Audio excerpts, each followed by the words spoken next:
Ya, assalamualaikum sobat sekalian, bertemu kembali dengan TMC Vlog. Kini adalah saatnya kita untuk mencoba atau test ride TVS XL 100 ya, dengan cara berjalan komuter biasa. Oke, langsung aja kita akan coba. Kita pakai riding gears dulu yang pasti.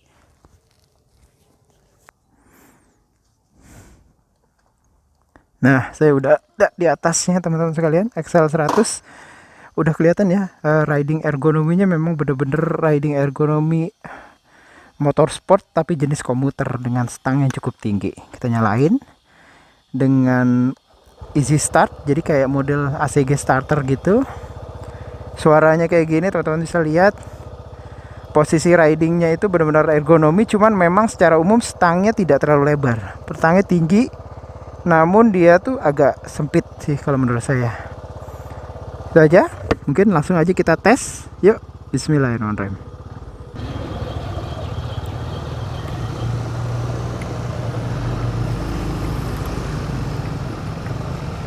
Yes, teman-teman sekalian. Jadi memang pada dasarnya dari riding ergonomi sudah ketahuan ya. XL 100 ini boleh dibilang memang sangat komuter banget gitu ya, dengan posisi handlebar cukup tinggi, terus habis itu posisi duduk terutama punggung itu cukup rata. Jadi memang riding ergonominya itu memang bener-bener komuter banget gitu ya, mengingatkan pada Honda Win ya, dengan stang yang kalau standarnya gitu kan cukup cukup sempit gitu ya, cukup sempit cuman cukup tinggi gitu loh teman-teman sekalian. Secara umum ya nyaman sih ya, nyaman, cuman untuk beberapa pengguna awal ya, pengguna awal dari motor ini tuh kayak misalkan anak saya pernah cobain ini tuh agak sedikit gugup ya, karena stangnya itu cukup terlalu tinggi dan menurut dia tuh terlalu kayak mudah gimana ya, gugup gitu loh, jadi kayak gampang jatuh kayak gitu kalau menurut beliau ya. Nah tapi kalau menurut saya sih ya karena udah biasa pakai motor ya, jadi ya aman-aman aja sih stangnya, cuman memang agak sedikit kurang stabil di stang ya, agak sedikit kurang stabil, bukan karena stangnya goyang atau apa, cuman karena mungkin dimensi dari stangnya loh teman-teman sekalian ya, yang kalau menurut saya jadi agak sedikit ketinggian dan juga membuat riding positionnya itu jadi kayak yang agak-agak di handlingnya terutama ya, agak sedikit gugup ya, gugup, susah ya bilangnya gugup atau apa ya, jadi memang terasa banget dia tuh nggak stabil pada saat dipegang stangnya gitu. Oke, seperti di vlog sebelumnya ya, kita sudah membahas mengenai sistem pengereman ya gitu, synchronized braking teknologi ya, TVS bilang seperti itu. Namun kalau menurut saya sih memang ini cukup oke ya. Namun power pengeremannya ya memang power pengereman seperti umumnya motor dengan rem tromol teman-teman sekalian. Jadi kalau menurut saya ya jauh kurang pakem dibandingkan dengan motor-motor dengan sistem pengereman cakram. Jadi boleh dibilang memang nggak pakem ya, nggak pakem, kurang pakem lah gitu. Jadi kalau kita nyobain, kalau nggak bener-bener 4 jari gitu tekan banget, rada ngebagel, terus habis itu spongy gitu ya, rada nge-sponge kayak gitu, dan kurang pakem gitu ya. Jadi pengeremannya itu bahkan jika kita bahkan menggunakan sistem nih asli itu sampai dalam banget tetap ngeloyor dikit gitu loh teman-teman sekalian ya, gitu ya, tetap ngeloyor dikit. Dan perkiraan saya ya, perkiraan saya lack of braking ini akan lebih terasa lagi kalau teman-teman sekalian bawa beban yang berat gitu ya, bebannya cukup berat gitu, misalkan di belakang itu menurut saya sih lebih baik teman-teman sekalian ngambil space jauh lebih banyak lagi gitu ya untuk pengereman nih.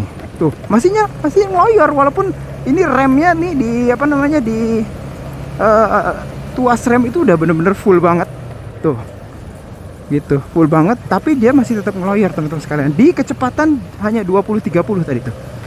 ya. Di kecepatan hanya 20-30 km per jam lagi. Di 20-30 km per jam tuh masih menurut saya masih apa namanya, ngelos ya, masih ngelos ya. Nah itu di rem, jadi baik rem depan maupun rem belakang yang sudah merupakan menggunakan SBT itu boleh dibilang masih ngelos ya. Suspensi sekarang, bagi saya sih suspensinya sih enak banget, empuk banget ya. Bahkan di jalanan kayak begini nih teman-teman sekalian ya, di jalanan yang boleh dibilang nggak rata kayak begini, itu suspensinya benar-benar bisa meredam banget gitu ya. Suspensinya dapat meredam segala jenis ya, terutama kayak tadi tuh jalanan yang kurang rata gitu loh teman-teman sekalian. Posisi riding udah tadi ya. Kalau menurut saya sih posisi ridingnya benar-benar sangat komuter banget gitu ya. Posisi ridingnya komuter, handlingnya tadi ya masih agak sedikit gugup terutama di handlebar. Terus habis itu power pengereman tadi ya seadanya, karena memang tromol bisa sih ya menghentikan atau mengurangi kecepatan, namun performa dari pengeremannya tidak sekuat atau sehebat dari sistem pengereman cakraan gitu loh teman-teman sekalian. Jadi memang terasa banget agak sedikit kurang gitu ya. Nih ya suspensi ya tadi ya, boleh dibilang ini kalau suspensi enak banget ya, benar-benar kayak heavy duty dan bisa juga dipakai buat bawa barang banyak banget gitu. Nah power sendiri dari motor ini itu boleh dibilang kalau menurut saya sih agak aneh memang ya dengan mesin ini. Jadi ini sebenarnya mesinnya itu mesin motor biasa, namun feel ridingnya itu memang kayak matic banget teman-teman sekalian, asli kayak matic banget. Dan juga dia itu akan, kalau kita lebih dari 30 ya 30-40 km per jam itu terasa banget kita akan selalu berada di limit. Kita akan selalu ada di limit. Jadi kayak yang ngegerung kencang banget gitu. Ngegerung kencang banget gitu loh teman-teman sekalian.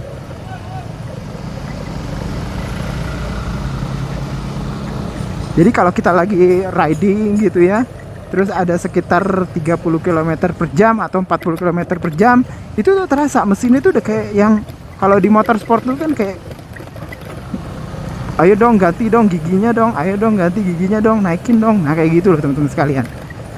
Yang hadir apa namanya feelnya kayak gitu. Jadi kayak yang terasa kayak yang ayo dong tambahin dong giginya gitu loh. Karena ini cuma satu speed doang gitu ya. Cuman memang feel-nya bener-bener kayak motor CVT gitu ya. Ini kalau kita turunin gini tetap ada yang namanya engine brake. Ya, tetap ada yang namanya engine brake. Cuman ntar pada saat kita ada satu tempat itu kayak ngelos gitu ya. Kayak hilang engine brake-nya. Nah, gitu loh teman-teman sekalian. Jadi itu memang unik banget ya. Cuman memang tenaganya nggak gitu gede-gede banget ya. Di bawah 10 HP gitu loh. Gitu, di bawah 10 HP dengan torsi maksimum tuh hanya 6 Nm doang. Gimana kalau untuk nanjak? Nah ini kebetulan ada sedikit tanjakan nih. Bisa kalau sendirian ya teman-teman sekalian. Teman kalau tanjakannya tinggi gini, terus kalau udah mulai riding berdua nih kayak gini nih udah mulai agak sedikit apa namanya kurang gitu ya. Nah, agak sedikit kurang. Ya, betul. Kita lurus ke depan. Ya, oke.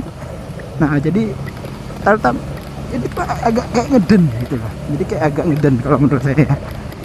Ya, tapi cukup lah kalau cuma bawa sendirian. Karena memang motor ini nggak dipakai buat jalan kenceng-kenceng gitu ya. Larinya segini doang. Dan saya udah coba di jalan raya itu paling maksimum kecepatannya itu cuma 60 km per jam gitu loh teman-teman sekalian ya, dengan konsumsi bahan bakar itu sekitar 50-an sampai 60 km per liter ya.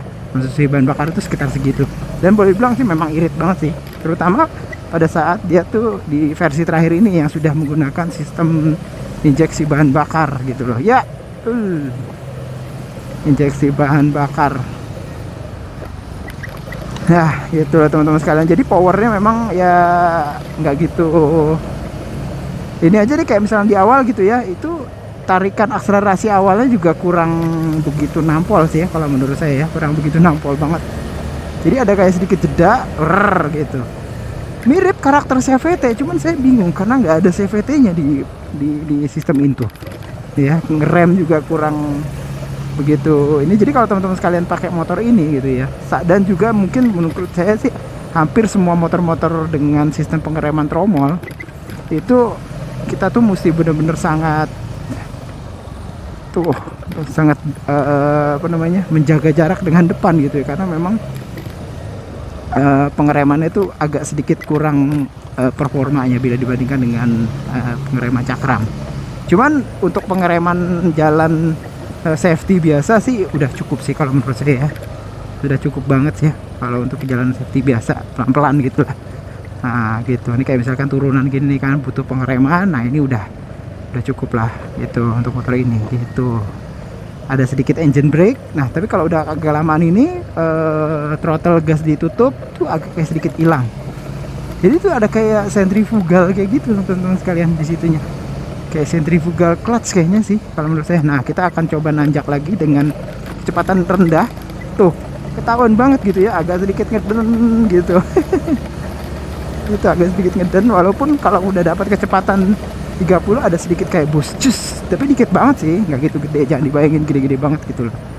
Nah ya jadi seperti itu loh teman-teman sekalian ya untuk performanya. Namun ya saya udah pernah bawa motor ini berboncengan dengan istri gitu ya. Jadi pada saat dipakai ke pasar ya, pasar itu kan kayak butuh tanjakan gitu ya di Jogja, departemen store kayak supermarket ya di Bogor itu, parkiran motor itu agak nanjak gitu ya, dan pada saat berdua nanjak gitu itu asli kayak nggak kuat gitu ya. Jadi kayak kecepatannya itu limit banget sih, hanya mungkin 10-15 gitu ya, sampai 20 km per jam doang, nggak bisa naikin walaupun gas dipuntir sebegitu kencangnya dengan porsi berat badan kombinasi saya dengan istri itu sekitar berapa ya, 110 kilo ya, berdua dia 50 saya 60, itu sekitar segitu doang teman-teman sekalian ya. Jadi kayak gitu.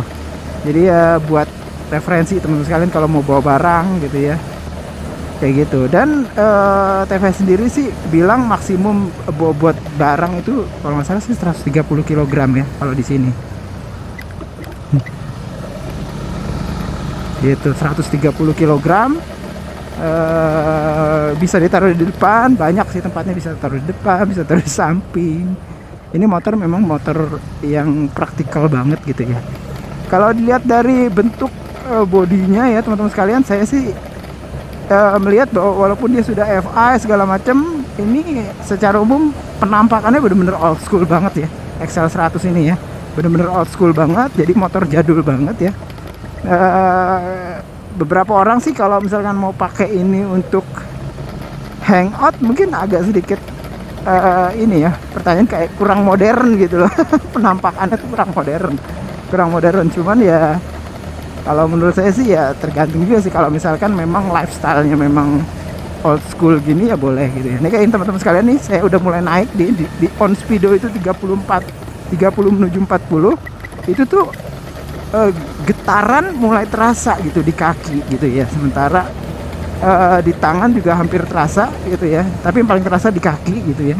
Jadi getaran dari mesin itu menilai jalan.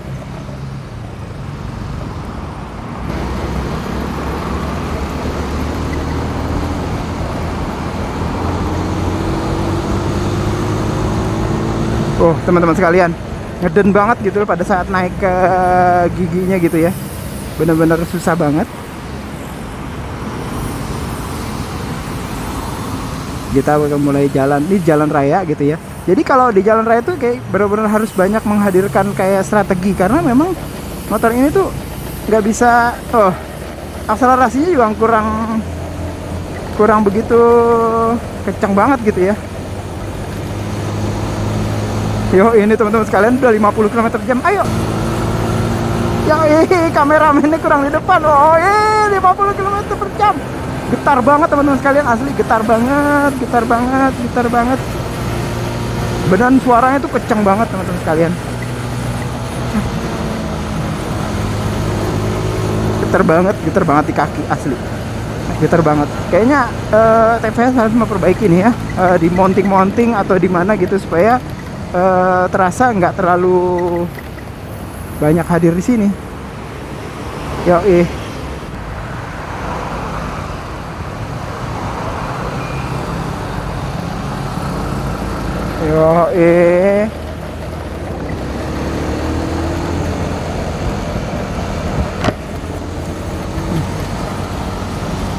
jadi begitu teman-teman sekalian ya, review ride dari TVS XL 100 ya.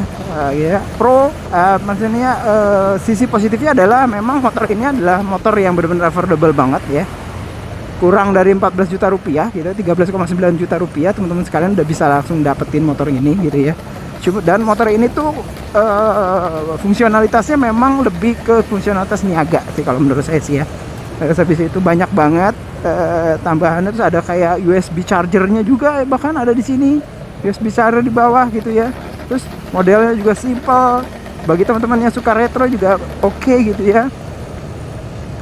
Macem-macem, dia bisa pakai untuk dipakai berboncengan gitu. Terus habis itu dia bisa juga dipakai untuk bawa barang gitu ya.